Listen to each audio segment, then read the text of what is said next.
YouTube. Bill Ruttenberg here with the Ruttenberg Library, and it is Halloween. Happy Halloween to everybody this Monday morning. And, October 31st, a day of trick-or-treating and all the good stuff with the kids in the evening, dressing up in costumes and everything. And so I thought it would be appropriate to go ahead and do a Halloween book tag and to commemorate the 2022 Halloween.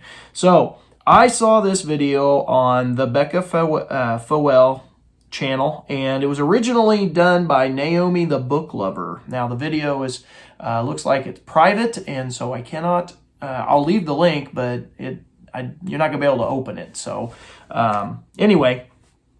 Happy Halloween. Let's get to it. So the first prompt in this tag is carving pumpkins. What book would you carve up and light on fire?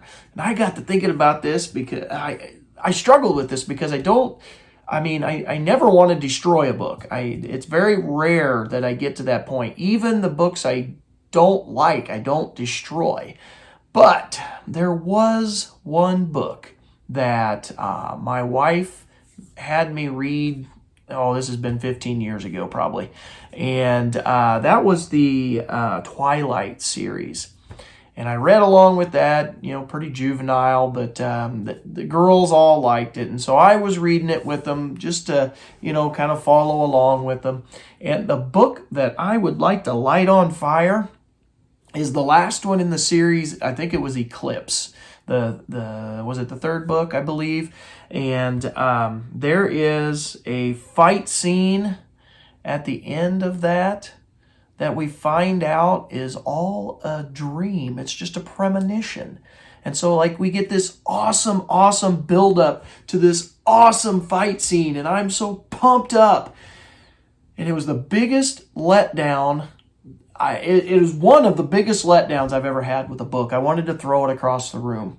And it was the same thing when I was watching the movie afterwards. I wanted to just scream. It made me angry because all I could think was we finally have this scene that's fit for a guy to watch this, so we don't feel like we feel like we probably could be watching this and not feel bad about it. And then it's all a dream, a premonition. Very frustrating. Anyway, number 2. Let's go to question number 2. Trick or treat. What character is a treat? What character is a trick? So recently, I have been, over this last year, starting to go through the Harry Potter books. And I just got done this weekend with book number 4. And I thought that would be perfect for this question in the tag. And who is a treat? What character is a treat? I think Dumbledore is a treat. I think he is.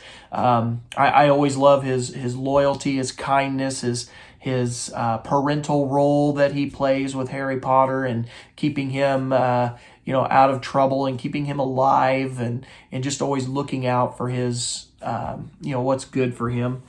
And then for trick in that last book, Professor Moody. That was a trick. At the end, a little bit of a twist in the story where you think he's got Harry Potter's best interests, and lo and behold, he's the guy who is causing murders to happen. He's the guy who is friends with Lord Voldemort. And I'll be honest, I kind of seen it coming earlier in the book, and I started scratching my head wondering, but it was still a trick. All right, so question number 3, candy corn. What book is always sweet? All right, so I went with it was a Valentine's Day present from my wife, and it was a book of poetry, and there was a love poem in there. She got this for me a long time ago. I was going to get it out, and then I think it's buried upstairs on my bookshelf somewhere upstairs, but wonderful little book of poetry. I'm not a big reader of poetry, but I thoroughly enjoyed getting this book. I loved the idea behind it. My wife is a sweet woman, and this was a sweet gift from her. Number 4, ghosts. What characters would you love to visit you as a ghost? Okay, so right now I am reading the book Freedom by William Safire. And this is a book on Abraham Lincoln and the Civil War. It is a novel. It is not a historical book. It is a novel. So I would like Abraham Lincoln to come visit me as a ghost. And I wouldn't mind seeing Grant and Sherman also. I think that'd be, if I had to, I mean, I'm not really into ghosts and stuff, but if I had to have them visit, those may be the guys I'd like to visit me. So, all kinds of conversations we could have. After, of course, I wet my pants from being scared. Yeah. Anyway, number 5, dressing up in costume. What character would you want to be for a day? And for this one, and I'm just going to grab a random one.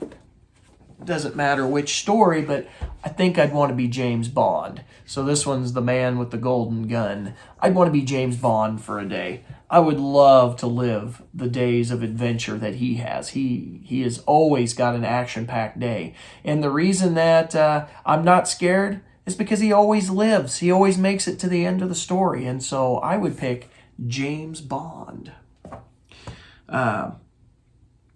And number 6, this is the last question in the tag. It's a pretty short tag. Number 6 is Blood and Gore. What book was so creepy that you had to take a break from it for a while? The book that I had to take a break from was Salem's Lot by Stephen King.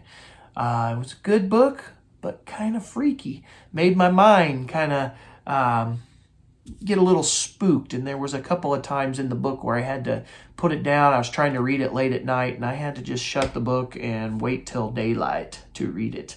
So that is the book I had to take a break on, was Salem's Lot. So yeah, BookTube, this is a fun tag for this Halloween. I tag everybody out there.